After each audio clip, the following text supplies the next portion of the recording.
तो hello guys, good morning, good afternoon, good evening. तो आज हम लोग जो है पूरा जो इंटरस्टेट सेंटर स्टेट रिलेशनशिप कर रहे थे उसका हम जो आज जो है लेक्चर नंबर 2 करेंगे।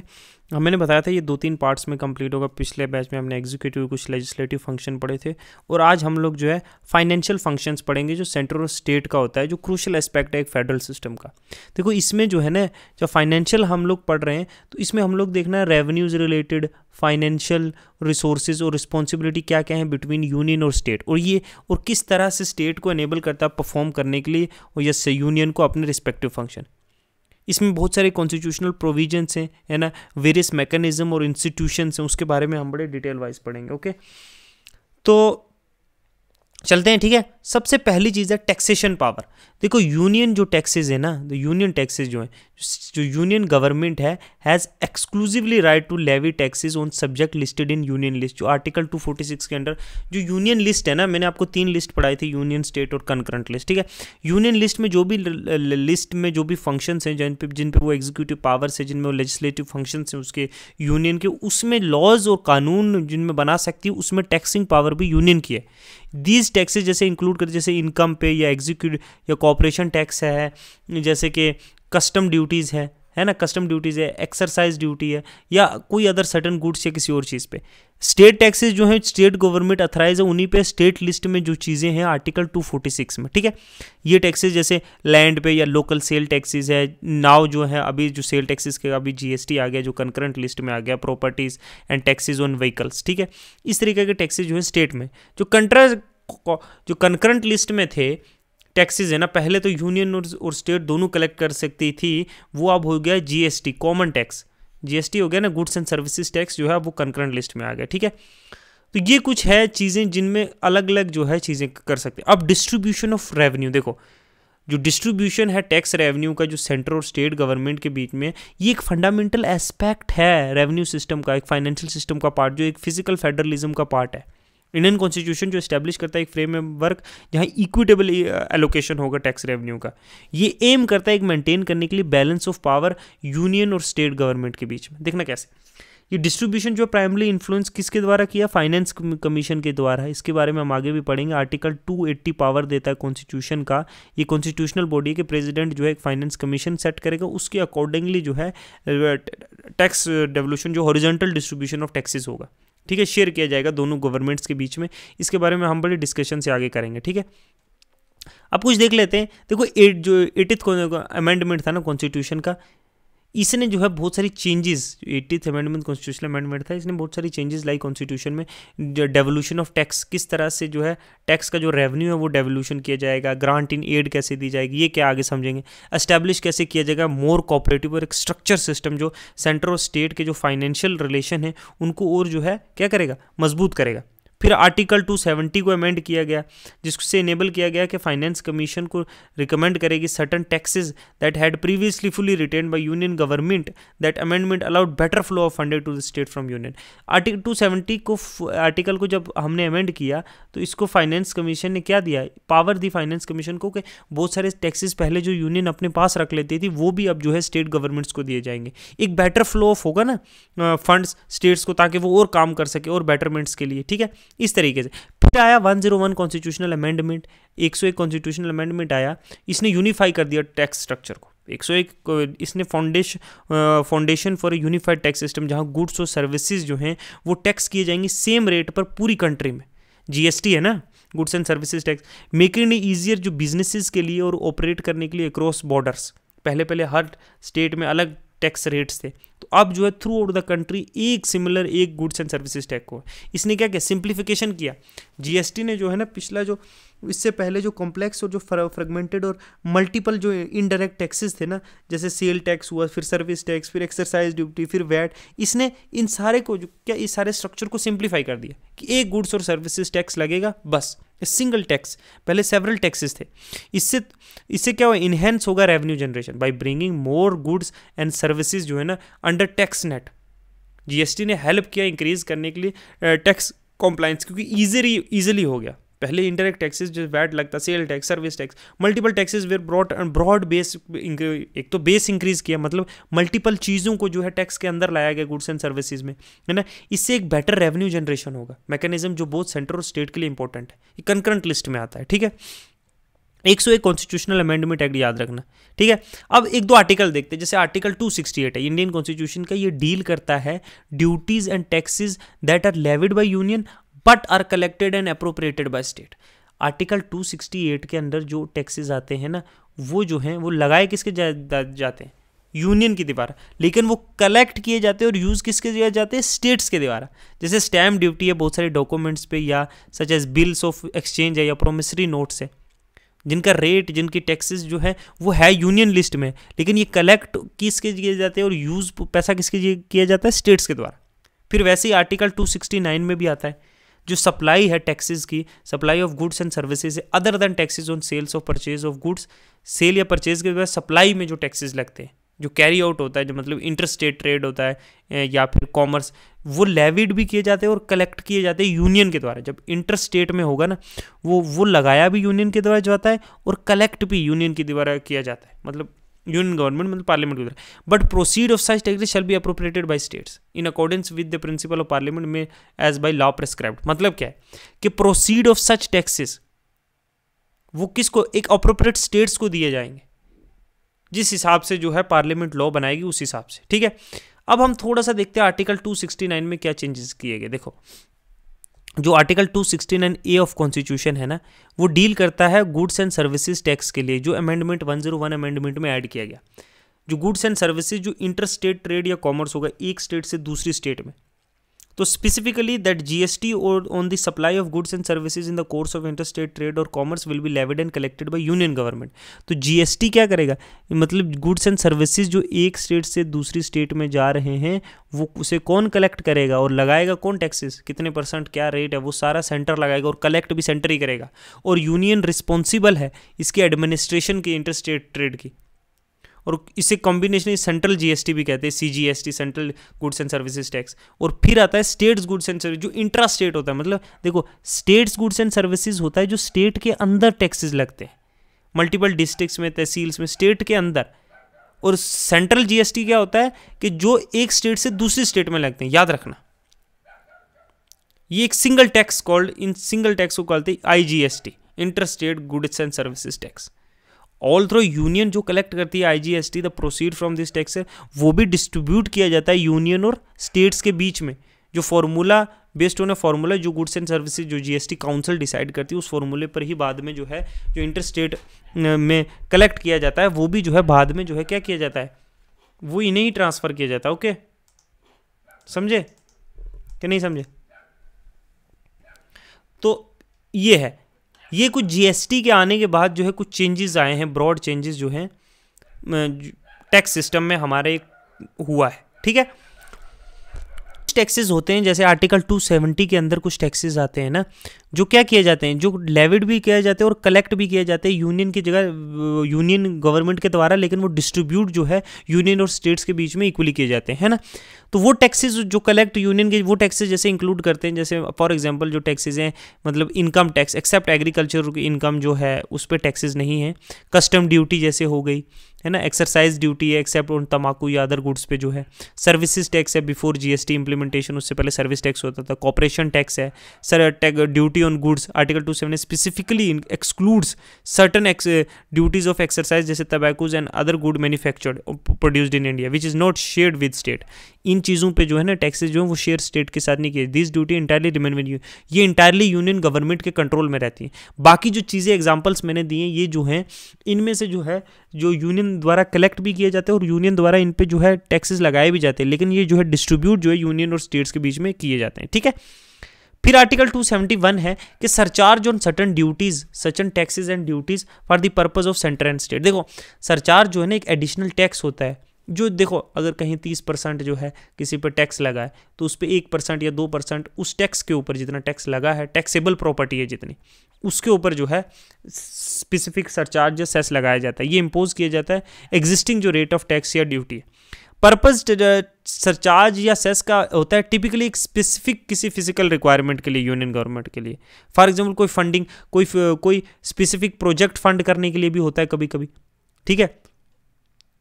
तो ये जो है सरचार्ज टेम्परेरी भी होता है, परमानेंट भी होता है, डिपेंड करता है नेचर ऑफ लॉ जो पार्लियामेंट पास करती है। सरचार्ज या सेस किसी मतलब पब्लिक हेल्थ रोड या रोड्स है, सरचार्ज या सेस होता है। कभी कभी पेट्रोलियम पे लगाया जाता है किसी हेल्थ केयर फैसिलिटीज़ के लिए, इस टाइप के लिए कोई स्पेसिफिक पर्पजेज के लिए लगाया जाता है, ठीक है, ठीक है। टैक्स दैट आर लेविड और collected by and retained by the states are those included in, जो टैक्स लगाए जाते हैं और कलेक्ट किए जाते हैं और स्टेट के द्वारा ही रखे जाते हैं, वो स्टेट लिस्ट में दी हुई, ये बात याद रखना 7th शेड्यूल ऑफ कॉन्स्टिट्यूशन में।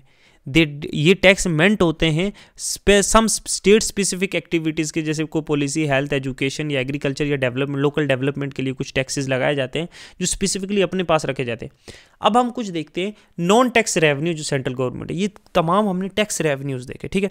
जैसे नॉन टैक्स जो टैक्स जो पब्लिक सेक्टर एंटरप्राइजेज होते हैं वहाँ से डिविडेंड्स या प्रॉफिट्स मिलता है। देखो पब्लिक सेक्टर जैसे LIC है, ठीक है, LIC है, जैसे वो कोई हमारा BHUs हैं, फिर और भी बहुत सारी हैं, जैसे पेट्रोलियम इंडस्ट्रीज़ हैं हमारी, या फिर कोई रोडवेज हैं, है ना। तो क्या है, गवर्नमेंट इन यहाँ से प्रॉफिट तो कमाती है ना, वो नॉन टैक्स रेवेन्यू ना, कोई टैक्स के द्वारा थोड़ी कमाया गया, उनसे प्रॉफिट या फिर कहीं उनके शेयर से जो डिविडेंड मिलेगा, है ना। प्रॉफिट फ्रॉम मॉनेटरी अथॉरिटीज़ जैसे RBI से, है ना, RBI से भी तो मिलता है ना पैसा, RBI लोन देती है बैंक्स को, तो उनकी जो बाकी जो बैंक्स हैं इंडिया में, जो गवर्नमेंट बैंक्स हैं, वहाँ से पैसा आता है। इंटरेस्ट जो हमने किसी को इंटरेस्ट दिया हुआ है, स्टेट्स को या किसी और कंट्री को, वहाँ से लोन जो दिया हुआ है हमने, उस लोन से जो इंटरेस्ट मिलता है वो भी तो इनकम है, नॉन टैक्स रेवेन्यू है। अब बहुत सारी दूसरी इनकम भी हैं, पेनल्टीज़ हैं, फाइन्स, पेनल्टी, कोई प्रॉपर्टी कंफिस्केट की है हमने तो वो बेचकर, तो ये कुछ non tax revenue central government. State government के भी सिमिलरली वैसे ही हैं, कोई हेल्थ केयर फीस है, कोई स्टेट ओन एंटरप्राइज है, जैसे for example Jammu and Kashmir bank थी पहले, वो जम्मू एंड कश्मीर ने ओन की थी, पंजाब ने बैंक है किसी, फॉर एग्जांपल पंजाब हो या कोई और हो, तो कुछ स्टेट ओन बैंक्स होती हैं, इंटरप्राइजेस होती है, म्यूनसिपलिटी बहुत सारे चार्जेस लेती है एक सिटी से, है ना। तो फीस और यूज़र चार्जेस, अच्छा हेल्थ केयर फीस होती है, ट्रांसपोर्टेशन फ़ीस होती है, एजुकेशन इंस्टीट्यूशन से फ़ीस ली जाती है, जो सरकारी इंस्टीट्यूशन है वहाँ पे मिनिमम फीसेस तो बहुत सारी चीज़ों की होती है ना। तो ये रॉयल्टी, रेंट, ये कुछ नॉन टैक्स रेवेन्यू है स्टेट गवर्नमेंट के, ठीक है। अब हम बड़ी इंटरेस्टिंग चीज़ पढ़ेंगे, ग्रांट इन एड्स, एक फाइनेंशियल असिस्टेंस जो सेंट्रल गवर्नमेंट प्रोवाइड करती है, फाइनेंशियल असिस्टेंस याद रखना, स्टेट गवर्नमेंट को उन सपोर्ट करने के लिए उनके डेवलपमेंट एक्टिविटीज़, उनके फिजिकल डेफिशिएट को, कभी कभी पॉलिसीज लोग पैसा ज़्यादा खर्च कर देती है स्टेट गवर्नमेंट, उतना होता भी नहीं है तो इंश्योर करे ये प्रोविजंस जो पब्लिक सर्विसेज के, तो दिस ग्रांट जो पार्ट है इंडिया के एक फिजिकल फेडरलिज्म के, ये प्राइमरी जो है रिकमेंड फाइनेंस कमीशन के द्वारा किए जाते हैं, जो डिस्पैरिटी है बिटवीन सेंटर और स्टेट के वो, और इंश्योर किया जाए कि इक्विटेबल जो है डेवलपमेंट हो थ्रू आउट द कंट्री। बहुत सारी टाइप से, 2 टाइप की जनरली होती है ग्रांट इन एड्स जो है स्टेट गवर्नमेंट्स के द्वारा दी जाती है। एक तो स्टैट्यूटरी ग्रांट है और the grant for specific purpose. Statutory grant मतलब दी जाती है हमेशा किसी स्पेसिफिक पर्पसेस के लिए। फाइनेंस कमीशन जो है अंडर आर्टिकल 275 ऑफ कॉन्स्टिट्यूशन, ये ग्रांट जो असिस्ट करेगी स्टेट को किसी एक्सपेंडिचर को नीड के लिए, एरिया के लिए, किसी जहाँ पे कोई रिसोर्स जो इनएडिक्वेट है। ये जर्नल ग्रांट भी होती है, जैसे रेवेन्यू अगर डेफिशिएट है तो भी दी जाती है। ये ग्रांट्स जो प्रोवाइड करती है स्टेट को जब उनके पास रेवेन्यू डेफिशिएट हो, मतलब एक्सपेंडिचर ज़्यादा है और रेवेन्यू कम है, ठीक है, पैसा उतना है नहीं जितना खर्चना है, तो where the state expenditure exceeds it revenue, कि कमा सो ही रहे हैं, खर्च 150 रहे हैं, तो ये ग्रांट्स तब भी दी जाती हैं। ये ग्रांट जो है उन बैलेंस करती है उनके फिजिकल इम्बैलेंस को, ठीक है। फाइनेंशियल क्राइसिस किसी स्टेज को रोकती है और इंश्योर करती है स्टेट कंटिन्यू फंक्शन करे किसी मेजर फाइनेंशियल डिस्ट्रेस के। तो फाइनेंस कमीशन जो है इन ग्रांट्स को उन स्टेट्स को रिकमेंड करती है उसके फाइनेंशियल हेल्थ को अचीव करने के लिए, ठीक है। फिर एक और चीज़ आती है स्पेशल ग्रांट, ये भी स्पेसिफिक पर्पसेस या प्रोजेक्ट्स के लिए होती है। इन एडिशन टू जो जनरल ग्रांट्स होती है, finance commission also recommend special grants for specific purposes, जैसे कोई डिजास्टर रिलीफ या रिहेबिलिटेशन है किसी में, या किसी बैकवर्ड एरिया को सपोर्ट करने लिए, या मार्जिनलाइज ग्रुप है जैसे शेड्यूल्ड कास्ट, उसको शेड्यूल्ड एरिया की किसी स्टेट में पॉपुलेशन है, उनके लिए सेंट्रल गवर्नमेंट पैसा देती है ताकि इनको जो है इनके प्रोग्राम्स इनको अपलिफ्ट किया जाए। किसी हेल्थ या एजुकेशन किसी जगह बहुत ख़राब है वहाँ देती है ना, कहीं लैंडस्लाइड आ गई या कहीं फ्लड हो गया तो जो सेंट्रल गवर्नमेंट प्रोवाइड करती है स्टेट्स को, ये कुछ स्पेसिफिक प्रोजेक्ट्स के लिए स्पेशल ग्रांट्स होती हैं, ठीक है। फिर एक और है, एक होती है नॉन स्टैट्यूटरी ग्रांट, के मतलब सेंट्रल गवर्नमेंट डिस्क्रिशनरी, इनको डिस्क्रिशनरी ग्रांट्स भी कहते हैं, कि सेंट्रल गवर्नमेंट अपनी मर्जी से, है ना, outside the framework of finance commission, के फाइनेंस कमीशन इसमें कोई रिकमेंडेशन नहीं देता। अगर स्टेट गवर्नमेंट चाहे कि हम लोग गुजरात को जो है ये पैसा देंगे सॉरी, कि हम लोग जो है गुजरात को इतना पैसा देंगे, उनके लिए कुछ डेवलपमेंट प्रोजेक्ट्स, स्पेसिफिक ग्रांट या स्कीम है जो फुलफिल नहीं हुई है स्टैट्यूटरी ग्रांट्स में। ये ग्रांट जो जनरली किसी स्पेसिफिक प्रोग्राम या इनिशिएटिव के लिए कोई स्पेशल डेवलपमेंट प्रोजेक्ट शुरू करना है ना, कोई उन सेक्टर्स के लिए, इंफ्रास्ट्रक्चर के लिए, कोई रोड बनानी है, कोई डैम है, इंफ्रास्ट्रक्चर, इरिगेशन है, कोई सोशल वेलफेयर स्कीम है, कोई इन्वायरमेंट कंजर्वेशन प्रोजेक्ट है, समझ लो टाइगर रिजर्व्स के पे काम करना है, तो ये जो है सेंटर अपनी मर्जी से ये पैसा दे सकती है उस स्टेट को, ठीक है। ये डिस्क्रिशनरी है, देना चाहे तो दे भी सकते, नहीं देना चाहे तो कोई रोक टोक नहीं, समझिए। अब रोल क्या है, देखो आर्टिकल 280 में ना, 280 है ना, आर्टिकल 280 के अंदर जो है प्रेसिडेंट को ये पावर मिलती है कि वो एक फाइनेंस कमीशन सेटअप करे, समझे। किस लिए बताओ, किस लिए फाइनेंस कमीशन सेटअप करेगा? ताकि हॉरिजॉन्टल डिस्ट्रीब्यूशन हो सके। किसका? ये क्वासा जुडिशियल बॉडी है जो प्रेसिडेंट के द्वारा जो है नियुक्त की जाती है हर 4-5 साल में, हर 5वें साल में, कि ये रिकमेंडेशन देगी कि किस हिसाब से जो है टैक्सेस जो हैं, किस हिसाब से किस स्टेट को कितना पैसा मिलना चाहिए। अब सब स्टेट्स को इक्वली भी थोड़ा मिलेगा, कोई ज़्यादा अंडर डेवलप्ड है। हर 5 साल में फाइनेंस कमीशन जो है सबमिट करती है रिकमेंडेशन प्रेसिडेंट ऑफ इंडिया को कि किस हिसाब से जो टैक्स रेवेन्यू है वो सेंटर और स्टेट्स के बीच में डिवाइड किया जाएगा, एज वेल एज किसको ग्रांट इन एड दी जानी चाहिए। तो फाइनेंस कमीशन की रिकमेंडेशन जो क्रूशियल है एड्रेस करने की, जो हॉरिजॉन्टल डिस्ट्रीब्यूशन है, हॉरिजॉन्टल जो फिजिकल इम्बैलेंस है, मतलब difference in physical capacity of between states. Gujarat अगर डेवलप्ड है तो छत्तीसगढ़ उतना डेवलप्ड थोड़ी है, वो बहुत सारी चीज़ों में लैग करेगा, तो उनको देना पड़ेगा पैसा ज़्यादा, इनको कम देना पड़ेगा। उनकी किसी स्टेट की, उड़ीसा की इनकम कम है और पंजाब की ज़्यादा है, तो दोनों को बराबर थोड़ी देंगे। इक्विटी की बात होती है ना हमारे इंडियन कॉन्स्टिट्यूशन में, इक्वालिटी की बात बाद में आती है, पहले इक्विटी की बात है। तो फाइनेंस कमीशन बहुत सारे पैरामीटर देख रही है कि स्टेट की फाइनेंशियल हेल्थ कैसी है, ठीक है। अगर वो गरीब है उसको थोड़ा ज़्यादा पैसा दिया जाएगा, उसकी पॉपुलेशन कितनी, पॉपुलेशन ज़्यादा है तो ज़्यादा पैसा दिया जाएगा, है ना। लेवल ऑफ डेवलपमेंट कितना, ज़्यादा डेवलप है कम पैसा दिया जाए, कम डेवलप है ज़्यादा पैसा दिया जाए ताकि डेवलपमेंट पे और काम हो सके। उसकी रेवेन्यू कैपेसिटी कितनी, कितना वो खुद से अपनी स्टेट कमा रही है, फिजिकल नीड कितनी है उस स्टेट की, क्या उसको ज़रूरत भी है उतने पैसे की। तो ये बहुत सारी चीज़ें जो है फैक्टर ध्यान में रख के फिर स्टेट जो है फिर ये अपनी रिकमेंडेशन देती है प्रेसिडेंट को। प्रेसिडेंट माने या ना माने वो प्रेसिडेंट तक है, बाइंडिंग नहीं है, ठीक है। समझ गए? इस तरीके से जो है फाइनेंस कमीशन जो काम करता है, ये क्वासा जुडिशियल बॉडी है, समझ लो। कॉन्स्टिट्यूशन लिया है क्योंकि कॉन्स्टिट्यूशन प्रोवाइड करता है आर्टिकल 280 के बाद में, तो ये कॉन्स्टिट्यूशनल है, ठीक है, ये भी याद रखना, क्वासा जुडिशियल कॉन्स्टिट्यूशनल। अच्छा, बोरोइंग बाय सेंट्रल गवर्नमेंट, अब हम लोग समझते हैं सेंट्रल गवर्नमेंट अंडर आर्टिकल 292 के अंदर क्या बोरो कर सकते। देखिए इंडिया जो है, कॉन्स्टिट्यूशन जो है और इंडिया जो ग्रांट करता है सेंट्रल गवर्नमेंट को ये पावर कि वो बोरो कर सकता है मनी, इंडिया के अंदर से भी और इंडिया के बाहर से भी, किसी दूसरे मुल्क से, किसी दूसरे लोगों से भी, इंडिया के अंदर से भी। तो गवर्नमेंट जो है वो डोमेस्टिक फाइनेंशियल इंस्टीट्यूशंस जैसे कमर्शियल बैंक्स या रिजर्व बैंक ऑफ इंडिया है, या फॉरेन मार्केट से थ्रू एक्सटर्नल बोरोइंग जैसे बहुत सारे इंस्ट्रूमेंट हम यूज़ करते हैं ना, ट्रेजरी बिल्स हैं, जो सिक्योरिटी बिल्स हैं, इससे हम मनी उठाते हैं ना मार्केट से। लेकिन टोटल जो अमाउंट ऑफ बोरोइंग है वो is not explicitly specified in the constitution, instant it is parliament जो डिटरमाइन करता है। जो FCRBM है ना, वो याद है ना, वो एक गवर्नमेंट एक एक्ट पास है, उसके थ्रू जो है देखा जाता है। वो कोई स्पेसिफिकली कॉन्स्टिट्यूशन में मेंशन नहीं है कि कितना बोरो कर सकता है कॉन्स्टिट्यूशन में, कितना नहीं कर सकते हैं, ठीक है। तो ये चीज़ें हैं कुछ, ठीक है, समझे कि नहीं समझे हमने।